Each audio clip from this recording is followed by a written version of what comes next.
주님을 예배할 수 있는 은혜를 주신 것 감사합니다. 하나님, 우리가 전심으로 주님을 높이기를 원하고 또 주님께 감사한 것들을 마음을 담아 고백하기를 소원합니다. 하나님, 이 시간 가운데 하나님만 온전히 영광 받아주시고 우리 예배의 주인이 되어주시기를 기도합니다. 감사를 드리며 예수님의 이름으로 기도합니다. 아멘. 같이 찬양하시겠습니다.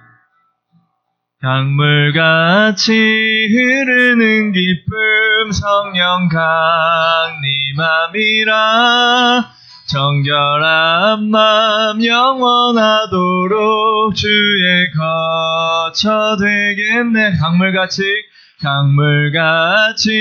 흐르는 기쁨 성령 강림함이라. 정결한 맘 영원하도록 주의 거처 되겠네.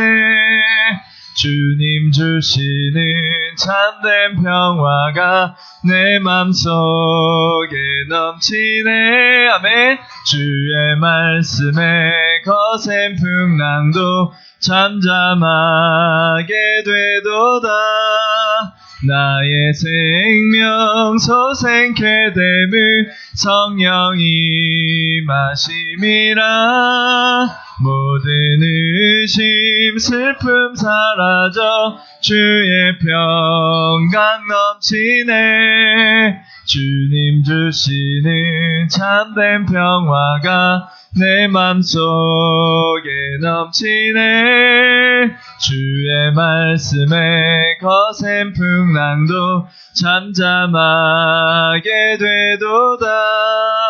하늘에서 단비 내리고 햇빛 찬란함같이 우리 맘에 성령이 많이 주님 보내심이라. 주님 주시는 참된 평화가 내 맘속에 넘치네. 아멘. 예 말씀에 거센 풍랑도 잠잠하게 되도다. 생명신에 넘쳐 흘러서 마른 광야 적시니 그의 열매 무르익어서 주수를 기다리네. 주님 주시는 참된 평화가 내 맘속에 넘치네. 주의 말씀에 거센 풍랑도 잠잠하게 되도다. 놀라우신 주의 은혜로 그의 얼굴 뵙겠네. 평화로운 안식처에서 영원토록 쉬겠네. 주님 주시는 참된 평화가 내 맘속에 넘치네. 주의 말씀에 거센 풍랑도 잠잠하게 되도다. 우리 한 번 더. 강물같이 흐르는 기쁨 성령 강림함이라. 정결한 맘 영원하도록 주의 거처 되겠네. 주님 주시는 참된 평화가 내 맘속에 넘치네. 주의 말씀에 거센 풍랑도 잠잠하게 되도다.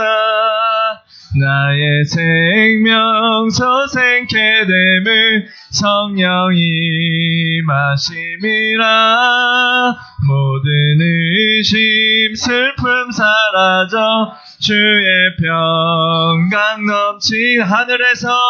하늘에서 단비 내리고 햇빛 찬란함같이 우리 맘에 성령이 많이 주님 보내심이라. 주님 주시는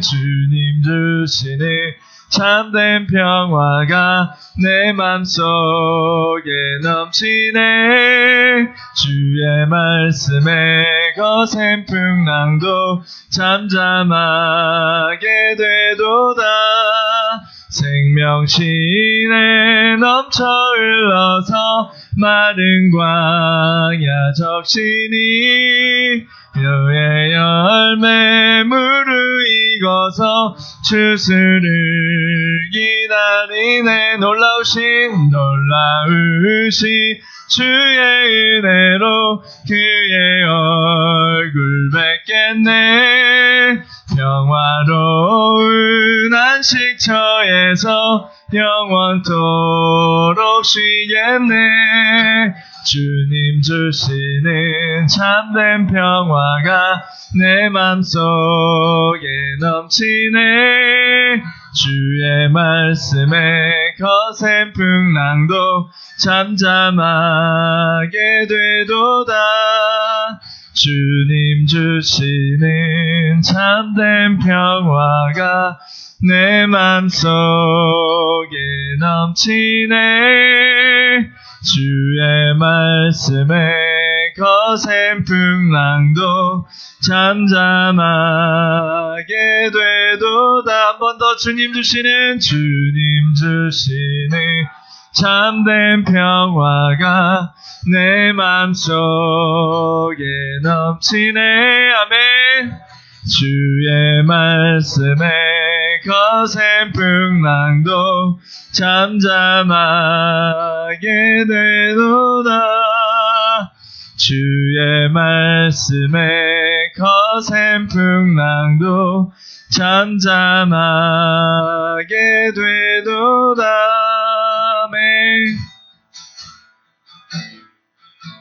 슬픈 마음 있는 사람 예수 이름 믿으며 영원토록 변함없는 기쁜 마음 얻으니 예수의 이름은 세상의 소망이요.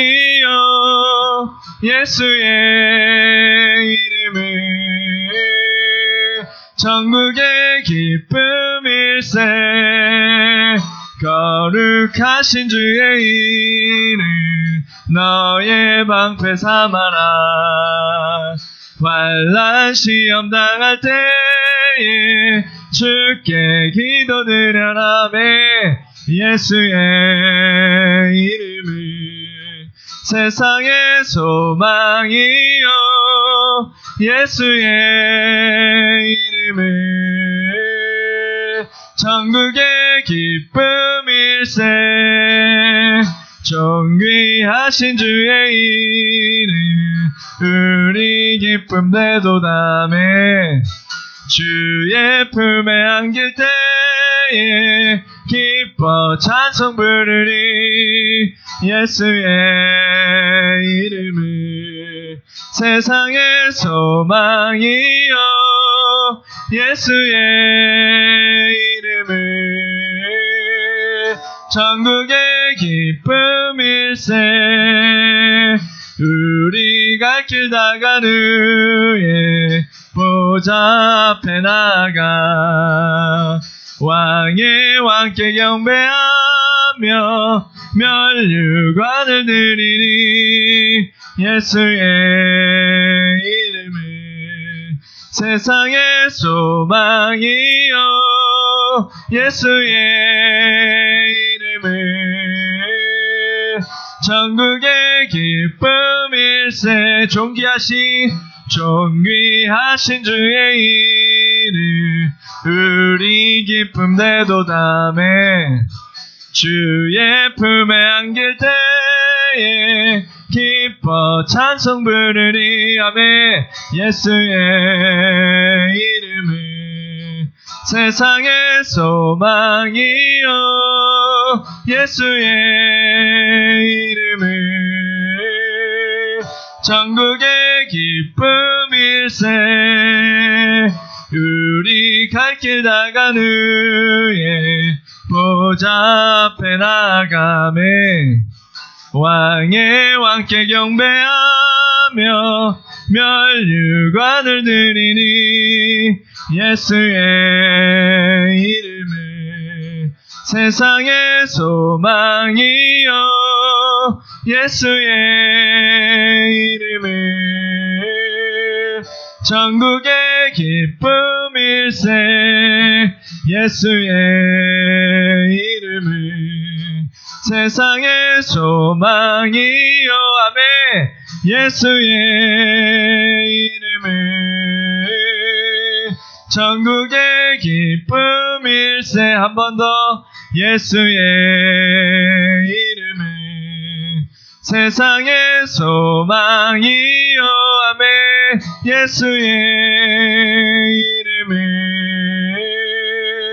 전국의 기쁨일세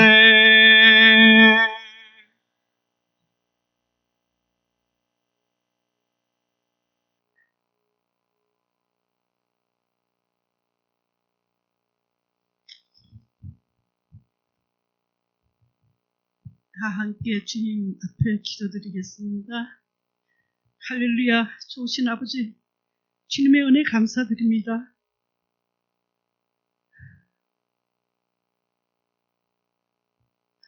주님,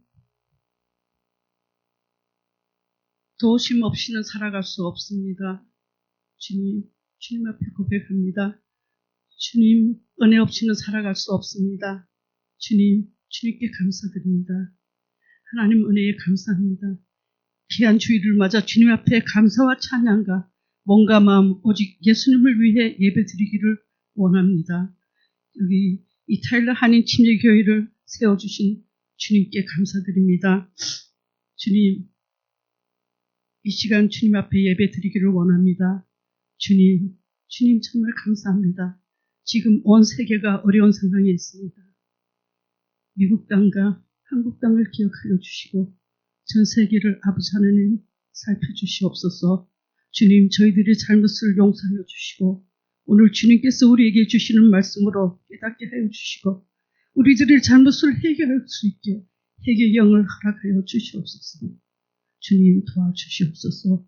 아버지 하나님, 코로나도 잠재시켜 주시고 세계 모든 사람들이 두려움에 떨고 있습니다. 그러나 저희들은 하나님의 말씀으로 성령께서 모든 일에 주관하여 주시고 통치하여 주시옵소서. 아무것도 염려하지 말고 오직 모든 일에 기도와 간구로 너희 구할 것을 감사함으로 하나님께 아뢰어라. 그리하면 모든 지각에 뛰어난 하나님이 평강히 예수 안에서 너희 마음을 생각을 지키시리라. 네, 아버지 그렇습니다. 아버지 감사합니다.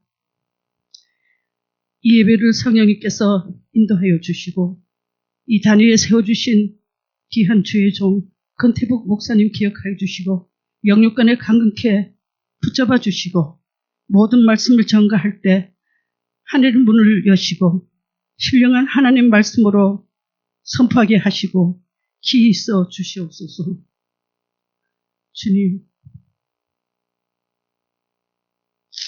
주님의 은혜로 저희들에게 채워주시고 부족한 것 있으면 가르쳐주시고 잘못된 게 있으면 고쳐주시고 구부러진 것 있으면 바로 펴주시옵소서. 또 사모님과 자녀들 그 가정을 축복하여 주시고 이곳에 이름 없이 주님 영광 위에 일하시는 주의 종들과 주님 앞에 나와 예배드리는 성도님들 기억하여 주시고 귀한 은혜로 지켜주시옵소서. 주님 감사드립니다. 타일러 한인교회는 코로나가 두려워서 도망갈 수 있는 귀한 교회가 되게 하여 주시고 하나님의 사랑이 흘러넘치는 교회, 말씀이 살아있는 교회, 축복의 교회, 성령 충만한 교회로 또 믿음 충만하고 사랑의 띠로 묶어주시며 이 귀한 교회를 작은 교회이지만 이스트 텍사스에서 아니 전 세계에서 가장 귀하고 쓰임받는 하나님의 교회가 되게 하여 주시고 하나님의 사랑과 은혜가 넘치는 교회가 되게 하여 주시옵소서. 이 교회에 들어오는 자마다 복을 받게 하여 주시고 주님이 주시는 영원한 생명의 생수를 마시며 차고도 넘쳐서 이 지역 사회에 죽어가는 영혼들을 주님 전에 이끌어올 수 있게 주님 저희들을 훈련시켜 주시고 또 말씀으로 저희들 전입혀 주시옵소서. 우리들의 사명을 잘 감당하게 하시고 이 시간 우리들의 몸과 마음을 함께 모아 온전히 아버지께 영광 돌립니다. 하나님께 영광 돌립니다. 주님 이 예배를 받아 주시옵소서.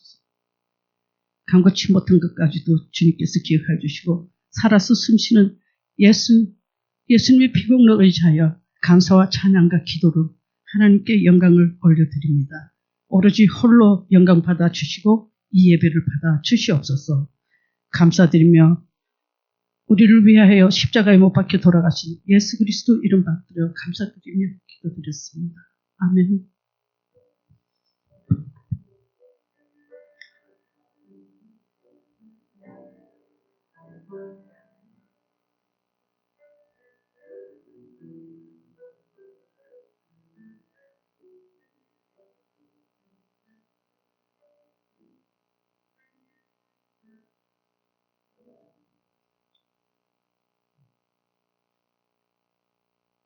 이 시간에는 준비하신 예물 드리시겠습니다.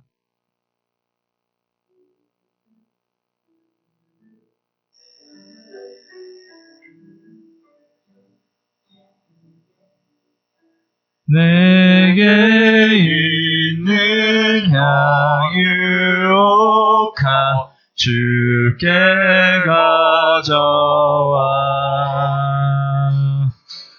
그 발 위에 입 맞추고 깨뜨립니다. 나를 위해 험한 산길 오르신 그 밤 걸음마다 그 신사랑 새겨놓았네. 이 시간 우리가 다 같이 나라와 민족을 위해서 오늘 예배를 위해서 다시 한번 주님 앞에 간절히 기도하는 중보의 기도 시간을 갖기로 원합니다. 이 다 같이 통성으로 이 한국과 미국에서 오늘 예배를 위해서 다시 통성하겠습니다. 기도하겠습니다. 사랑과 은혜가 많으신 아버지 하나님 감사합니다. 오늘 주님께서 또한 저희들을 사랑하여 주셔서 특별히 주님의 전에 불러주시고 하나님을 예배할 수 있는 그런 특권을 주님 보내주심을 감사합니다.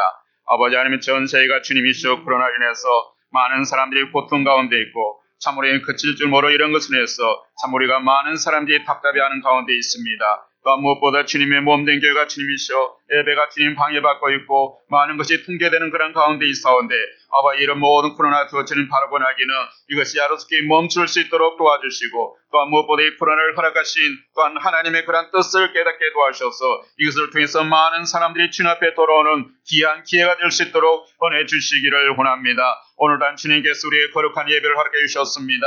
아버지 주님 앞에 불러주신 주님의 은혜를 감사하며 아버지 기쁨으로 주님 앞에 나올 수 있게 도와주시고 마음의 정성을 다해서 주님을 예배할 수 있도록 도와주시고 하나님 홀로 영광받아 주시기를 아버지 간절히 바라곤 합니다.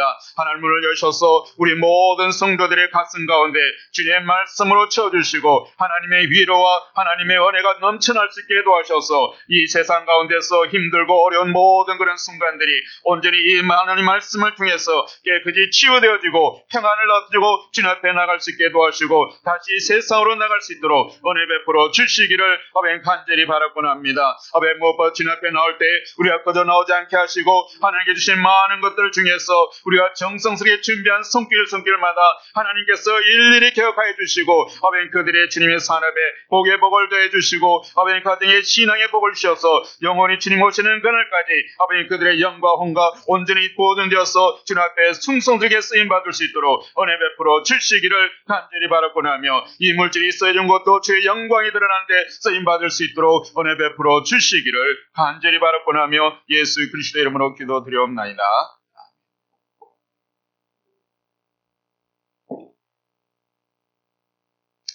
할렐루야. 예, 감사합니다. 우리 또 이 시간에 주님 앞에 나서 예배할 수 있는 그런 여러분들 하나님의 은혜가 충만해지기를 원합니다. 지금은 광고의 시간입니다. 이 광고 다른 것 주부 참고해 주시고, 특별히 우리가 감사한 것은 우리 진 스미스 우리 성도님께서 지난 화요일 날 이 교회 장대를 다 깎아주셨어요. 또 우리 교회가 그라스 트리머가 없어가지고 이 건물 주변으로 굉장히 지저분하게 했는데, 또 그라스 통도 다 깎아주시고, 우리 교회 또 그런 기계가 없다고 새 기계를 하나 사가주셨어요. 사가주셔서 우리 교회에 도네이션까지 해주셨습니다. 너무 감사합니다. 여러분 깨끗하시죠? 오늘 교회 들어오니까. 네, 우리 같이 한번 하나님께 영광스럽게 하나님께 박수하시고 우리 짐승에 감사해 받겠습니다. 감사합니다. 우리 이 시간을 다 같이 일어나서 하나님 말씀 공부하겠습니다. 하나님 말씀 우리 빌립보서 계속 우리가 읽어가고 있습니다. 빌립보서 3장 10절에서 16절 말씀을 우리가 함께 합독하겠습니다.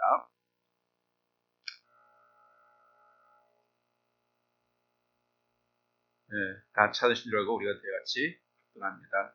10절부터 16절 말씀. 내가 그리스도와 그 부활의 권능과 그 고난의 참여함을 알려하여 그의 죽으심을 본받아 어찌하든지 죽은 자 가운데서 부활에 이르러 하노라.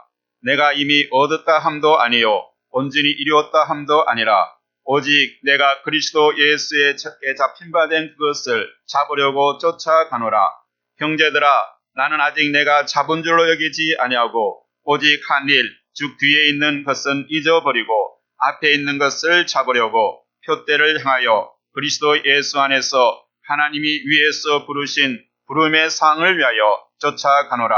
그러므로 누구든지 우리 온전히 이룬 자들은 이렇게 생각할지니, 만일 무슨 일이 너희가 뭘 달리 생각하면 하나님이 이것도 너희에게 나타내시리라. 오직 우리가 어디까지 이르렀든지 그대로 행할 것이니라. 아멘. 같이 앉아주시기 바랍니다. 우리 앉으면서 환영합니다. 반갑습니다. 주님으로 축복합니다. 감사합니다. 여러분, 우리가 미국 시민으로 살면서 아마 여러분 미국 시민으로서 특별한 그런 경험을 하는 것이 있을 것입니다. 아마 이것은 다른 나라에서는 경험할 수 없는 것이라고 저는 생각됩니다. 그것은 바로 평범한 시민으로서 법정에서 재판에 참여할 수 있는 그런 기회입니다. 그것은 바로 미국 시민이라면 누구나 선택될 수 있는 그런 배심원, 바로 주리 서비스라는 것으로 불러집니다. 여러분, 이것은 정부가 시민 중에서 무작위로 선택해서 바로 대심으로 소환하는 것입니다. 여기에 소환된 사람은 의무이기 때문에 이 소환증을 무시하고 그리고 거부할 수 없습니다. 아무런 이유가 없이 이러한 소환증을 무시하거나 거부하면 거기에 대한 응당의 처벌을 받게 됩니다. 실제로 이러한 소환에 대해서 아무 이유 없이 응하지 않았다가 바로 엄청난 그런 벌금과 함께 감옥에 간 그런 사건도 우리가 있었죠. 저는 아직 미국 시민은 아니지만 이러한 소환증을 3번씩이나 받았습니다. 제가 시카고에 살 때 처음 이 소환증을 받았을 때 사실 눈앞이 캄캄했습니다. 왜냐하면 제가 왜 나의 법정에서 나를 소환하지? 내가 잘못한 것도 없는데 막 이런 어떤 생각 때문에 정말 굉장히 당황했던 적이 있었습니다. 물론 그때 어디를 외출하면서 우편하면서 그 소환증을 받았기 때문에 자세히 그런 읽어보지도 않았기 때문에, 또한 그때까지만 해도 바로 이런 미국의 이런 제도가 있는 줄 알지 못하기 때문에 바로 운전하는 동안 내내 정말 여러 가지 생각이 왔습니다. 나를 왜 불렀을까? 내가 잘못한 것도 없는데, 이런 어떤 했던 적도 있었습니다. 그런데 나중에 그 소환증을 자세히 읽어보니 배심원으로 호출이었습니다. 그리고 이것은 국가에 대한 시민의 의무이기 때문에 여기에 대한 대가는 없습니다. 뭐 돈을 주고 하는 게 아니라 누구는 부르면 엉덩이 아무 대가 없이 그것에 응해야 됩니다. 물론 이제 직장 다니는 사람은 직장 이야기하면 그것도 충분히 직장에서 그걸 배려를 해줘야 됩니다. 자, 그곳에서 보니까 그 소환의 책을 보니까 이런 걸 수도 있었습니다. 그곳에 가서 기다리면서 시간을 보내야 하기 때문에 읽어야 할 책과 자판기에서 커피를 사기 위해서 동전을 준비하라는 그런 친절한 그런 안내문도 있었습니다. 물론 그 당시 시카고 다운타운은 사실 파킹비가 엄청나게 비쌌습니다. 그 파킹도 주지 않습니다. 어떤지 간에 바로 이러한 어떤 그런 소환장을 받은 적이 있었습니다. 그러나 결과적으로 그것은 행정적인 그런 착오였습니다. 왜냐하면 그건 제가 미국 시민이 아니었기 때문에 바로 출석하지 않아도 되었기 때문입니다. 그러나 거기에도 충분한 이유와 그런 설명을 가지고 리스폰스 해줘야 됩니다. 만약 그 리스폰을 해줘야 하면 그것은 바로 응당의 그런 어떤 처벌을 받게 되어 있습니다. 여러분, 오늘 여러분 모두는 하나님을 예배하기 위해서 이곳으로 나와 있습니다. 여러분들이 이 예배 자리로 나올까지 어쩌면 하나님의 특별한 부르심이 있었습니까? 오늘 본문 14절에서 보니까 바울은 하나님이 위에서 부르신 부름의 상을 위하여 쫓아가노라 이렇게 하겠습니다. 그는 하나님께 부름을 받은 사람이라는 것을 그의 삶을 통해서, 사역을 통해서 늘 의식하며 살아갔다는 것입니다. 하나님께 부름을 받은 자다. 하나님의 소명을 가진 자다. 여기서 하늘에서 부름을 받은 것은 바로 소명을 받았다는 것입니다. 홀리. 여러분은 여러분의 삶 속에서 얼마만큼 이 소명이라는 그런 단어를 깊이 생각해 본 적이 있었습니까? 내가 그리스도로 살아가면서, 내가 하나님의 백성으로 살아가면서, 내가 하나님의 어떤 그런 백성으로서 부름을 받은 자로서 정말 내가 소명을 받았다는 이런 소명에 대한 단어에 대해서 여러분 얼마나 깊이 생각하며 얼마나 신중하게 생각하고 살아간 적이 있습니까? 여러분, 이 소명이라는 것은, 이 소명의 단어는 그리스도인들을 따라다니는 평생의 그런 물음표입니다. 여러분들이 예수님을 만나고 그리스도인이 되었다면 종종 이런 질문을 하면서 여러분들은 살고 있지 않습니까? 하나님께서 내게 주신 소명이 무엇일까? 우리는 어떤 소명으로 살아가야 하는가? 과연 내가 죽기 전까지 이 소명을 발견할 수는 있을까? 여러분, 세계적 기독교 변증가인 오스키니스라는 사람은 이 소명에 대해서 이렇게 이야기하고 있습니다. 하나님께서 우리를 그분께로 부르셨기에 우리의 존재 전체를, 우리의 행위 전체를, 우리의 소위 전체가 특별한 헌신과 역동성으로 그분의 부르심에 응답하는 것이다. 하나님께서 위로서 부르신 소명에서는 우리가 선별하는 것이 아니고 우리가 가진 모든 것을 가지고 우리의 생명을 가지고 그분에게 응답해야 된다는 그런 뜻입니다. 그는 소명을 하나님의 부르심에 대한 우리 인생 전체를 열고 응답하는 행위라고 이렇게 이야기하고 있습니다. 그리고 이 소명에 응답하는 것은 인생의 중심 목적을 발견하고 그것을 성취하는 것이라고 했습니다. 우리의 인생의 가장 중요한 그런 어떤 꼴. 다시 말해서 나의 존재의 의미를 알고 무엇을 위해서 살아야 하는지 그 이유를 알고 사는 삶을 가리켜 우리는 소명적인 삶이라고 합니다. 여러분이 이 땅에 살아가면서 과연 내가 왜 이곳에 존재하고 있고 나는 어디로서 왔으며 나는 어디로 갈 것인지, 내가 이곳에 있는 현 위치 속에서 내가 무엇을 해야 될 것인지 그것을 생각하며 살아가고 있습니다. 내가 지금 여러분들이 미국 땅에 이 타일러지에 있는 곳에 나의 하나님의 어떤 이유 가운데 나를 이곳에 있게 하셨는가? 여러분, 그런 사명하면서 생각하면서 살아가고 있습니까? 소명은 하나님이 나를 향한 부르심이기에 그분과의 관계에 있으면 이해되어야 됩니다. 다른 어떤 것에서 이 소명은 이해될 수 있는 것이 아닙니다. 하나님이 부르셨기에 하나님과의 관계 속에서 바로 이 소명은 이해되어야 되고 바로 생각되어야 되는 겁니다. 하나님께서 나를 향한 부르심 앞에서 분명한 계획과 목적이 있다고 믿으십시오. 분명히 부르신 데는 여러분에 대한 하나님의 그런 계획이 있고 여러분에 대한 하나님의 목적이 있습니다. 여러분들 하나님께서 쓰시겠다고 하는 겁니다. 내 존재가, 내 상황이 어떠하든지 그것은 여러분의 문제고 여러분이 하나님께 생각하는 여러분에 대한 거 다르다는 겁니다. 여러분. 하나님께 여러분은 어떻게 생각합니까? 그렇기 때문에 우리는 이 소명에 대해서 우리는 거부할 수 없고 그리고 무시할 수 없는 그런 수완장과 같습니다. 이것을 여러분들이 또한 내가 발견해야 됩니다. 이 소명 앞에 개인적으로 결단해야 됩니다.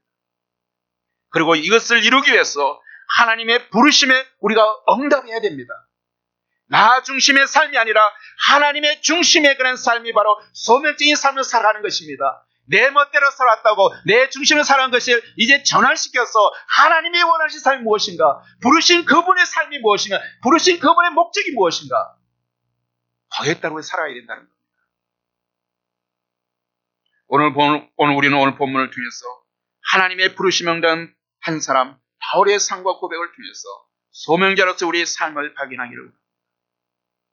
오늘 10절에 보니까 첫째, 우리는 주의 고난에 참여해야 된다는 겁니다. First, it is the life of participating in the Lord's suffering. 오늘 본 10절에 보니 이렇게 말씀하십니다. 내가 그리스도와 그 부활의 권능과 그 고난에 참여함을 알려하여. 소명받는 자는 분명히 우리가 예수 그리스도 안에 들어와 있는 사람은 바로 예수님의 고난이 함께한다는 걸 알아야 됩니다. 예수님이 고난당한 것처럼 우리도 그 필히 그 고난 속에 참여해야 된다는 겁니다. 이 말씀은 어떤 말씀입니까? 참은 10절의 말씀은 8절에서 언급했던 그리스도 예수를 아는 지식에 대해 포함된 내용을 구체적으로 설명하고 있습니다. 우리가 예수님 아는 지식이 무엇입니까? 우리가 피상적으로 예수님 아는 것이 아니라 예수님 안다는 것은 예수님과 함께 연합해서 예수님과 같이 교제하면서 그분이 하는 일에 참여하는 것입니다. 예수님이 어떤 삶을 살았습니까? 아주 좋은 삶을 살았습니까? 그분이 예수님이 고난 받았다면 우리도 예수님과 함께 고난을 받아야 된다는 겁니다. 먼저 바울은 그리스도의 부활의 권능을 체험하면 체험을 통해서 알기를 원하겠습니다. 우리가 지식적으로 아는 것이 아니라 관계를 통해서 체험함을 통해서 예수님이 어떤 삶을 살았으며 내가 예수님같이 되어가기 위해서는 그분의 삶을 알아야 된다는 겁니다. 체험해야 된다는 겁니다. 그래서 바울이 안다는 겁니다. 여기서 안다는 그 표현이 저번에도 이야기했죠. 그냥 피상적으로 지식적으로 아는 것이 아니라 관계를 통해서 경험을 통해서 아는 것, 그런 안다는 걸 이야기합니다. 그런데 이 체험은 그리스도의 고난에 동참함으로써 이루어진다고 바울은 이야기하고 있습니다. 그리스도와 같이 죽지 않고서는 다시 살아난 부활을 체험할 수 있기 때문입니다. 바울이 간절히 원하는 것은 주님의 부활과 같이 자기도 부활하기를 원하고 있는 거예요. 여러분, 우리가 다시 살아나기 전에는 어떤 경험이 먼저 있어야 됩니까? 죽어야 됩니다. 죽지 않고 어떻게 다시 살아날 수 있겠습니까? 예수님이 부활하셨던 것을 여러분, 예수님의 부활처럼 여러분이 부활의 그 경험에 참여하기 원한다면 예수님처럼 죽어야 된다는 겁니다. 죽지 않고서는 우리가 부활을 경험할 수가 없는 겁니다. 그러므로 믿는 성도는 내적으로나 외적으로나 유형이나 성도의 정도의 차이가 있지만 누구나 예수 그리스도의 고난을 체험하게 되어 있습니다. 여러분들이 예수 믿는 사람이라면, 성도라면 여러분의 앞에 고난이 있다는 겁니다. 그것을 피할 생각을 하지 말아야 된다는 겁니다. 그것은 피하는 것이 아니라 극복해야 된다는 겁니다. 왜냐하면 이 고난은 우리가 성도로서 예수님 믿고 따르는 데 있어서 필수적이기 때문입니다. 그래서 고난을 피할 수 있는 것이 아니라 극복해야 될 것입니다. 그렇다면 우리는 믿는 성도가 그리스도의 고난에 참여하는 것은 구체적으로 무엇을 의미하는가? 예수의 고난에 참여한다는 것. 그것은 바로 예수 믿는 우리 성도가 자신의 옛 생활을 장사 지내고 예수 그리스도와 한전이 하나 되는 겁니다. 자기의 모든 옛 생활, 옛 스투프 그런 걸 다 장사 지낸다. 벗어버린다. 로마서 6장 5절에 보니까 이런 말씀이 있어요. 만일 우리가 그의 죽으심을 본받아 연합한 자가 되었으면 또한 그의 부활을 본받아 연합한 자가 되리라. 우리는 지난날에 우리의 옛 성품을 가지고서는 예수님과 하나 될 수가 없습니다.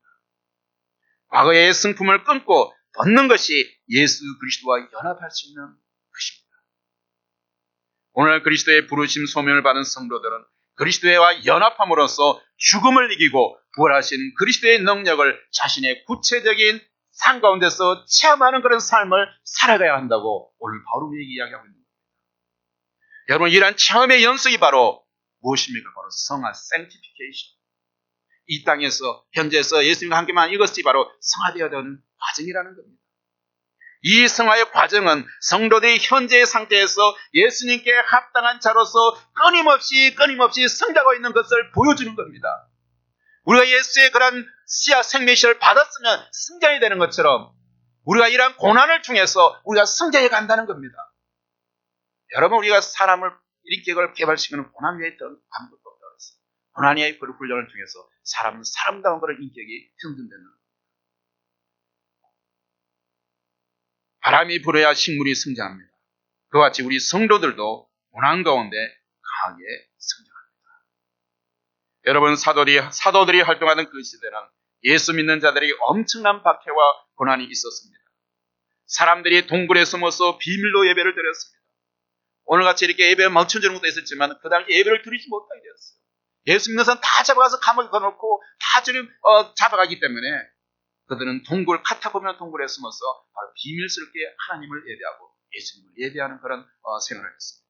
그러나 그러한 예배도 어떤 사람들에 의해서 고소해서 그것이 발각되어지며 사람들은 잡혀가서 사자의 밥이 되기도 하고 끓는 기름 가마솥에 들어서 튀겨 죽는 그런 순교를 당하면서도 바로 그런 순교를 당했습니다. 그러나 그런 순교 당하면서도 그들은 결코 예수님에 대한 믿음을 포기하지 않고 바로 순교자인 그런 마음으로 나갔습니다. 바로 오히려 그들이 예수님의 고난을 몸에 치는 것이 그들의 영광으로 알았기 때문입니다. 그래서 고난, 그런 죽음이 두렵지 않았습니다. 영광은 초대교회 성도들의 믿음에, 그러한 초대교회 믿음의 생활은 그 당시 세상들이 이 초대교회 그리스도인들을 감당하지 못했다고 그랬어요. 아니 죽인다 그러고 그래도 계속해서 죽이라 그러면서 나도 예수 믿겠다는데, 죽어서 가면서까지도 예수님을 찬양하고 죽어 십자가에 달려서 죽으면서 기름 감독에 들어가면서도 하나님을 찬양하며 죽는 그 사람들을 어떻게 그 시대 사람들이 감당할 수 있겠습니까? 예수 이름, 그리고 예수 이름으로 기도하면 안진병이가 일어나고 그리고 죽었던 사람이 막 살아났습니다. 여러분, 교회가 박해를 받고 예수 믿으면 죽음을 당하는 그런 상황 속에서도 사도들이 나가서 예수 그리스도의 복음을 전하면 하루에 3,000명, 5,000명씩 일어났습니다. 아니 예수 믿으면 죽이겠다는데도 그들이 믿지 않는 사람들이 예수님께 들어온다는 사실입니다. 그마치 그런 박해 가운데서, 고난 가운데서 엄청난 그런 성장들이, 부흥들이 일어났다는 겁니다. 고난 가운데서. 역사적으로 볼 때에도 기독교는 편안한 시대보다 박해와 고난 가운데서 성장하고 부흥했습니다. 고난이 사람의 인격을 만들고 강한 그리스도의 군사로 만들어냅니다. 오늘 이 시대는 어떻습니까? 우리 시대는 평안하십니까? 고난의 유형이 다르지만 지금도 심각한 고난이 예상되고 있습니다. 저는 코로나19의 교회에 대한 박해와 고난의 서막이라고 저는 생각합니다. 이 코로나로 인해서 모든 것이 통제되고 있습니다. 저도 50년이 넘는 그런 삶을 살았지만도 공산주의가 아닌 그런 자유민주주의 국가에서 정부에 의해서 교회가 통제되고 폐쇄되는 것은 저는 본 적이 없습니다. 오늘 한국 교회가 어떻습니까? 어떤 대형교회가 이 코로나 확진에 나왔다 해서 교회가 완전히 폐쇄됐습니다. 그리고 교회의 그런 모든 집회가 지금 통제당하고 있습니다. 아니 세상에서 레스토랑이나 다른 데 엄청난 사람들이 나오고 있지만도 그들은 모여도 되고 왜 교회에서는 모이면 되지 않습니까? 형편성이 없어요.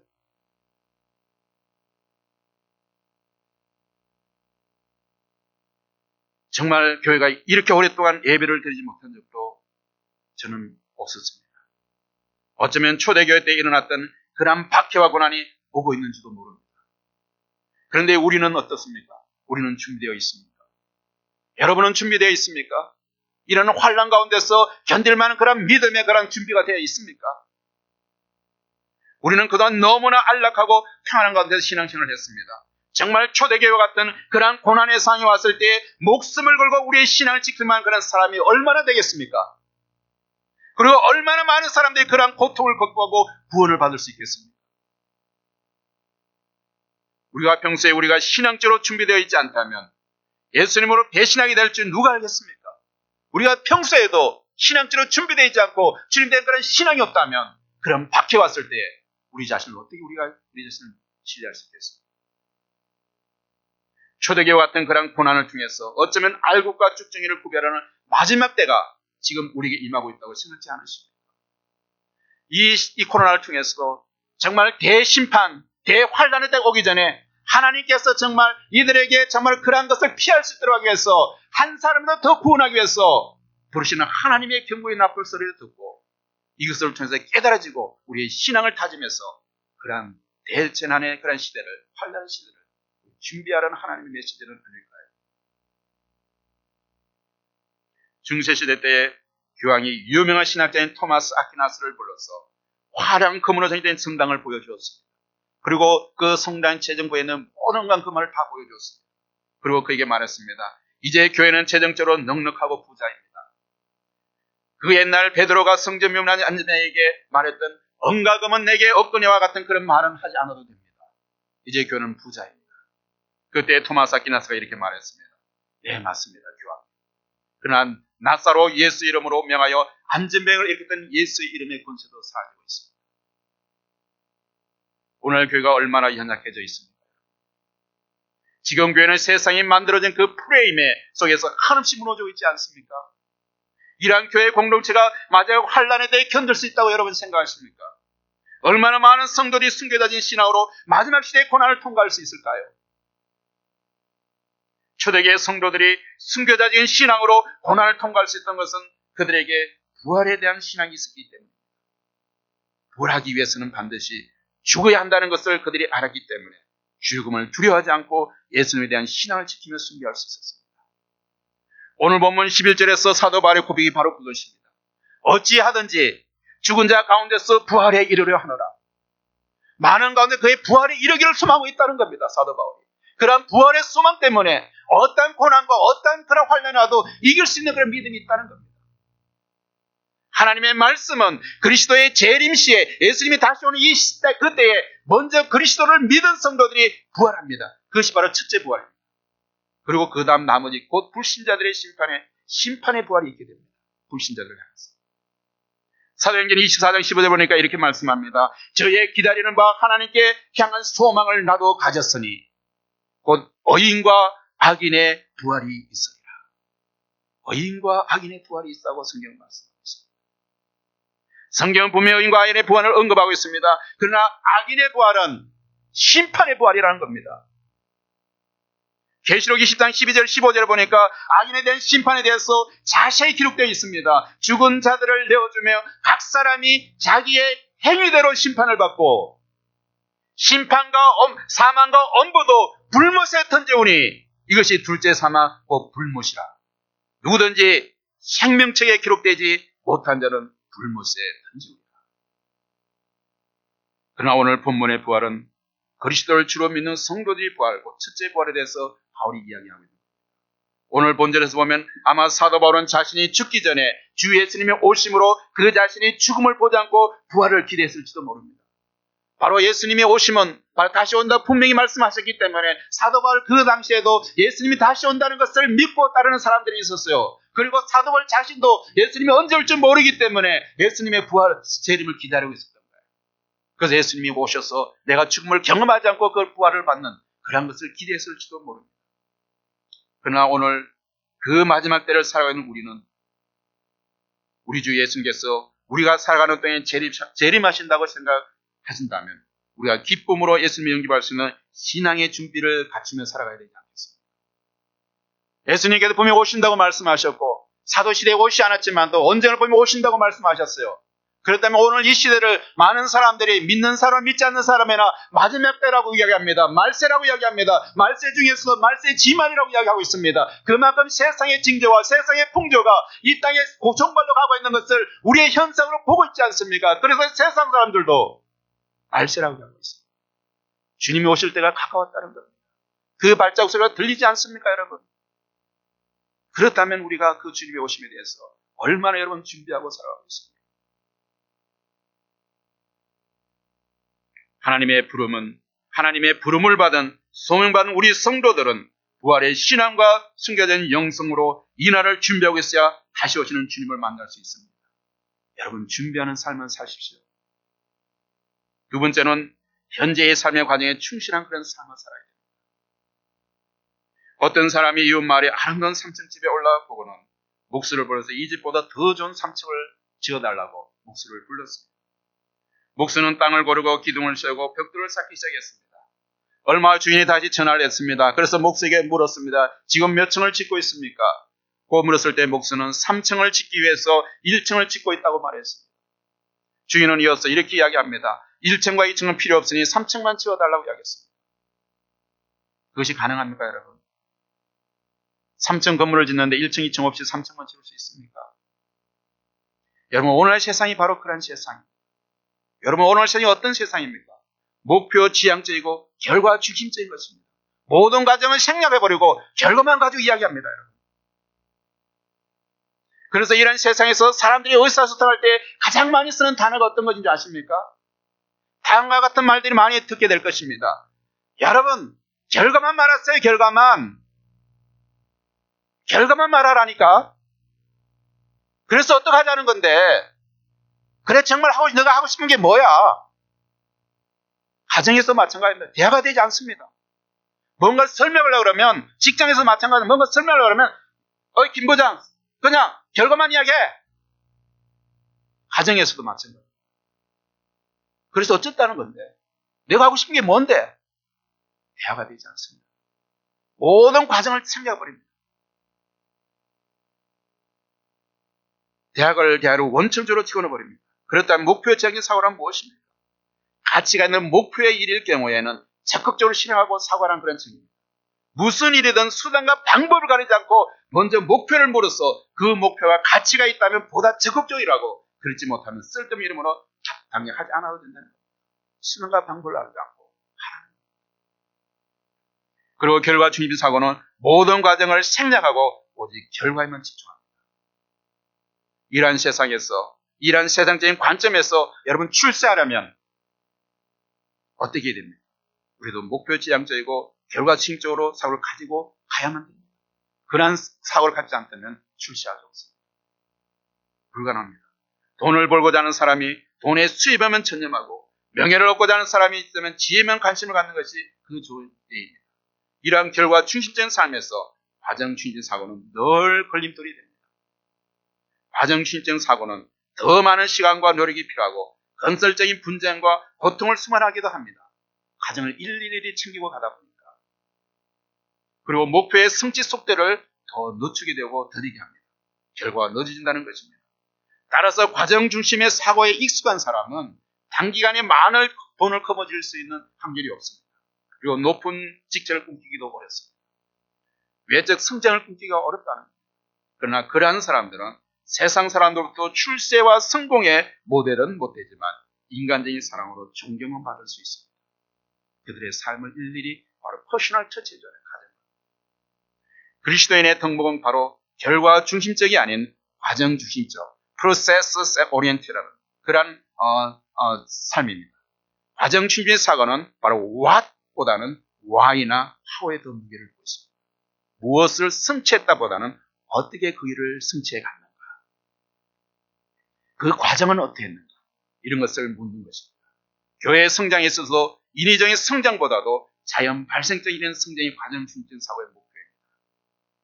여러분, 성경에서 사복음서에서 보면 예수님의 사역과 활동을 관찰해 보면 예수님도 과정 중심적인 삶을 사셨다는 것을 볼 수 있습니다. 어떤 결과나 목표 지향적으로 움직이신 것이 아니라 성령께서 지시하신 대로 바람처럼 사람들의 필요에서 다니시면서 복음도 전하고, 그리고 병자들을 치료하시고 사람들을 가르치셨습니다. 물론 인류 구원이란 궁극적인 목적 안에서 이 모든 사역은 진행되었습니다. 여러분, 바울 당시에도 어떤 사람들은 예수님이 온다는 것을 믿으면서 그날의 결과만 기대하면서 그들의 현재의 삶에는 관심이 없었습니다. 마치 시한부 종말을 신봉하는 사람처럼 현실 도피적인 생활을 했습니다. 예수님이 올 것인데 뭐, 그날만 기대하고 있었어요. 아무것도 하지 않고. 오늘 본문에서도 바울 사도도 과정 중심적인 삶을 사신 것을 볼 수 있습니다. 12절에서 바울은 자신이 이룬 것을 이야기하는 것이 아닙니다. 어떤 성취된 것, 결과를 가지고 이야기하는 것이 아니었습니다. 아직도 이루지 못하는 미완의 가업, 지금도 여전히 진행되고 있는 그런 사역, 여전히 이루어야 하는 그런 길을 지금도 그 삶에 진행된 그런 일들을 이야기하고 있는 겁니다. 이러한 과정 중에 있는 것을 보여주는 것입니다. 우리가 주님의 오심을 기대하면서 준비를 하는 삶을 사는 것은 우리에게 주신 하루의 삶을 최선을 다해서 하루를 살아가는 것입니다. 우리의 주어진 매일의 삶을 통해서 하나님께 영광이 되는 삶을 살아가는 것입니다. 그러한 성화의 과정을 통해서 주님의 재림의 날을 준비하는 겁니다. 여러분의 지금 현재의 삶을 통해서 미래 주님의 날을 위해서 준비하는 그런 삶인 것입니다. 마지막 셋째로 우리는 과거에 매이지 않는 그런 삶을 살아야 됩니다. 뒤돌아보지 마라. 성경 창세기 19장에 보니까 타락한 도시 소돔을 멸망시키기 직전 천사는 롯과 그의 가족들이 이렇게 경고했습니다. 뒤돌아보지 말라. 이것이 바로 롯의 가족이 소돔에서 도망쳐 나온 장면입니다. 뒤돌아보지 말라. 천사는 왜 이런 지시를 내보였을까요? 롯의 가족이 살던 도시와 친구들이 헌재뿐이 사라지는 것을 보면 이 롯이 마음이 아플 것 같은 분이 같은 롯의 가족들을 위한 그런 천사의 별이었을까요? 아니면 어서 빨리 안전한 것으로 피신해야 하는데 한눈 팔며 꾸물거리다 보니까 그래서 빨리 뒤돌아보지 말고 빨리 가라고 그랬을까요? 어쩌면 하나님께서 롯의 가족이 하나님의 말씀에 순종하는지를 시험했을 가능성도 있습니다. 또 어쩌면 지금 말한 모든 것이 답이 아닐 수도 있습니다. 성경은 그 이유를 분명히 밝히지 않기 때문입니다. 하지만 이유 어쨌든 천사의 말을 듣지 않고 뒤를 돌아본 롯 결과로 생긴 일은 끔찍했습니다. 뒤를 돌아본 롯의 아내는 소금 기둥이 되었습니다. 당사자는 목숨을 잃었습니다. 그 남편 롯은 호라비가 되었으며 두 딸들은 어머니 잃은 고아가 되었습니다. 그리고 근친상간의 죄를 짓게 되고 그 결과 암몬과 모압 족속이 생겨서 후에 야브람 후손인 이스라엘을 계속적으로 괴롭혔습니다. 한 사람의 불순종이 한 가정을 파괴시키고 역사적 갈등을 만들어내었습니다. 이러한 끔찍한 비극은 바로 뒤를 돌아보지 말라는 충고에 귀 기울이지 않았기 때문에 그런 대가였습니다. 롯의 아내는 왜 뒤를 돌아보았습니까? 어떤 성경학자들은 롯의 아내가 소돔에 믿음이 남아서 뒤를 돌아봤다고 이야기하고 있습니다. 믿음의 조상 아브라함의 조카 며느리가 소돔에 남고 싶었다는 것은 충격적이지 않습니까? 하나님의 죄로 가득하고 타락한 소돔을 멸망시켜버릴 수밖에 없다는 결정을 내렸습니다. 그런 죄 많은 것을 동경한 롯의 아내도 마찬가지로 죽음을 맞이했다는 것입니다. 우리도 그리스도인답지 않게 여러 가지 이유로 세상으로 돌아가고 싶은 유혹이 때또 일어나고 있습니다. 정말 그리스도인으로서 성도로서 이 땅을 살아가는 것이 얼마나 힘이 듭니까? 믿음을 지키기가 얼마나 힘든 그런 삶을 여러분 살아가고 있습니까? 때로는 내 자신을 포기하고 세상상에 올려서 이 세상의 쾌락을 즐기고 싶은 그런 욕도 있지 않습니까? 좀 쉽게 살고 싶은 그런 욕망도 우리에게 생깁니다. 그리고 지난 과거를 동경하기도 합니다. 옛날에 내가 어떠했는데 더 좋았던 과거의 시대를 동경하면서 현재 삶에 우울증에 빠집니다. 그런데 오늘 본문에서 사도 바울은 뒤돌아보는 것이 신앙으로 살아가는데 무익하다고 말하고 있습니다. 왜 무익한가? 우리가 자꾸 과거를 돌아보면 주님이 우리에게 주신 삶에 충실히 할 수 없기 때문에 과거를 집착하는 사람들은 현실의 생활에 우리가 집중할 수가 없습니다. 그리고 현 성장을 위해서 앞으로 나갈 수도 없습니다. 과거에 집중 안 되는 것은 이루지 못한 놓쳐버린 것에 대한 후회와 아쉬움에 사로잡혀 있는 것입니다. 그러한 과거의 실패감이 자신에 대한 부정적인 평가와 감정을 유발하게 되어서 쉽게 우울증에 빠지게 됩니다. 과거에 나 여기도 일 안 되었는데 내가 뭘 할 수 있겠어? 모든 게 패배감에 사로잡혀서 무기력증에 빠집니다. 어떤 걸 할 수가 없어요. 그런 과거의 그런 상처에서 벗어나지 않으면 미래로 나갈 수가 없습니다. 그러면 또 어떤 사람들은 과거의 영광적인 과거에 잘 나갔던 사람들은 어떻습니까? 내가 과거에 이런 사람이었고 내가 과거에 이런 사람인데 지금 나의 현실은 어떠한가? 과거와 지금의 현실을 비교함을 통해서 현실의 잘못되어진 걸 통해서 또 우울증이 빠집니다. 그러므로 여러분 과거를 생각한다는 것은 이런 문화 저런 문화 좋지 않은 것입니다. 그러므로 과거에 경험한 것이 좋은 것이든 나쁜 것이든 우리의 현재의 삶과 미래의 삶에 좋은 영향을 미치지 못한다는 겁니다. 그래서 뒤를 돌아보지 말라. 빌보서 3장 4절 11절에서 바울은 바리새인으로 살았던 자신의 과거에 대해 풀어놓습니다.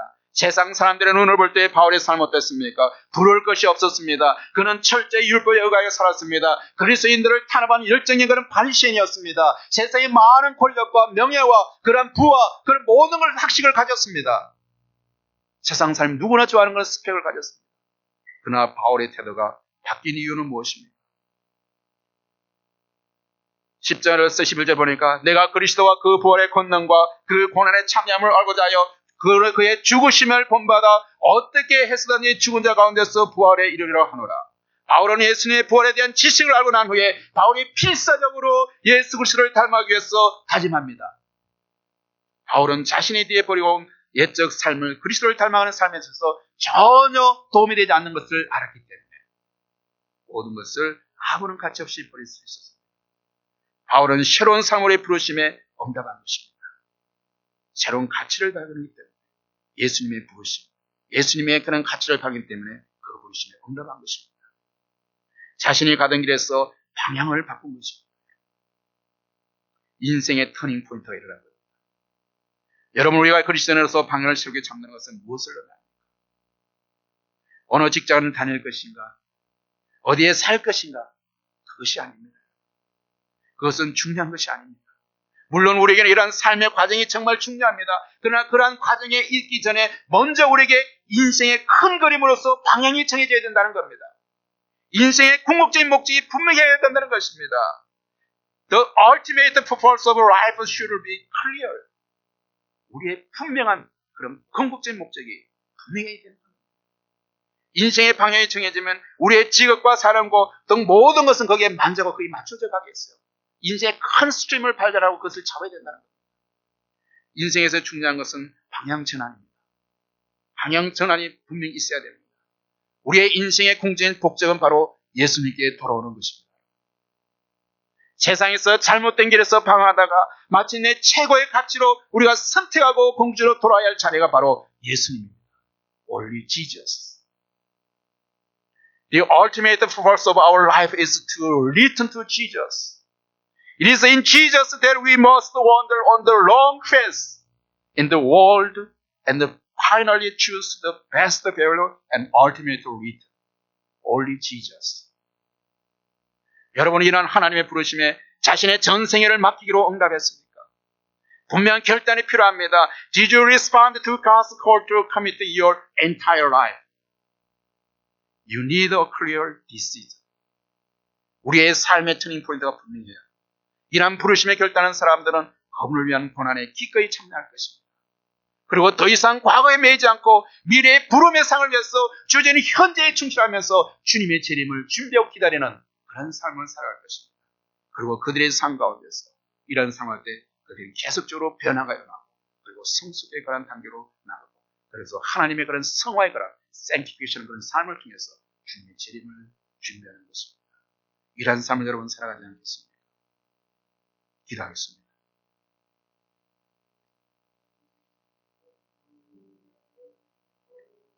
아버지 하나님, 이 시간 저희들을 불러주시고 하나님의 자녀로 삼아주시고 구원해주심을 감사합니다. 부름받은 저희들은 주 예수의 부활에 참여하기 위해서 주님의 고난에 기꺼이 참여하며 어떠한 생에도 주님을 부인하지 않겠습니다. 세상에 어떤 환난과 어떤 고통과 대재앙이 올지라도 우리가 예수님을 믿는 그런 부활의 신앙을 가지고 우리가 주님을 배신하지 않고 주님의 그런 믿음을 가지고 우리가 순교적인 그런 삶을 통해서 하나님의 영광을 위해서 우리가 끝까지 견디며 주님을 따르기를 원합니다. 세상의 마지막 하는 때에 목숨을 걸고 제대로 믿음 지킬 수 있도록 우리들을 주님의 성령의 소리를 강건하게 도와주시고 붙들어 주셔서 우리가 계속해서 믿음을 지킬 수 있는 제대로 될 수 있도록 도와주시고 우리가 날마다의 삶을 통해서 성령의 그런 도가 되게 하시고 성령의 그런 주님 병기로서 주님의 땅을 주님의 나라를 위해서 쓰임받는 저희들이 될 수 있도록 우리 달고 모든 성도들이 될 수 있도록 주님 은혜 베풀어 주시기를 간절히 바라고 나며 예수 그리스도의 이름으로 기도드리옵나이다. 아멘. 이 시간에는 모두 자리에서 일어나셔서 같이 성령 찬양하시겠습니다.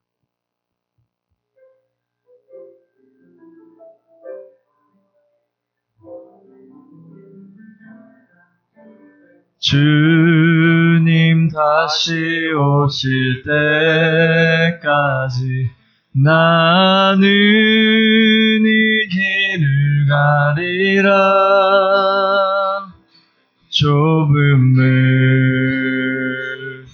좁은 길 나의 십자가 지고 나의 가는 이 길 끝에서 나는 주님을 보리라. 영광의 내 주님 나를 맞아주시리. 주님 다시 오실 때까지 나는 일어나 달려가리라. 주의 영광 온 땅 덮을 때 나는 일어나 노래하리. 내 사모하는 주님 온 세상 구주시라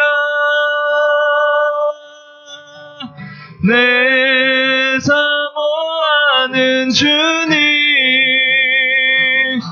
영광의 왕이시라.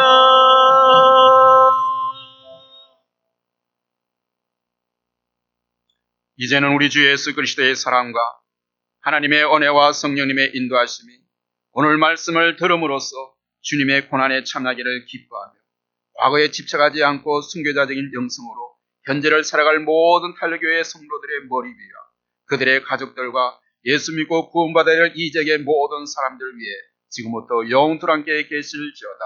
Now the love of our Lord Jesus Christ, the grace of God, and the guidance of the Holy Spirit will be with us forever and ever. Amen.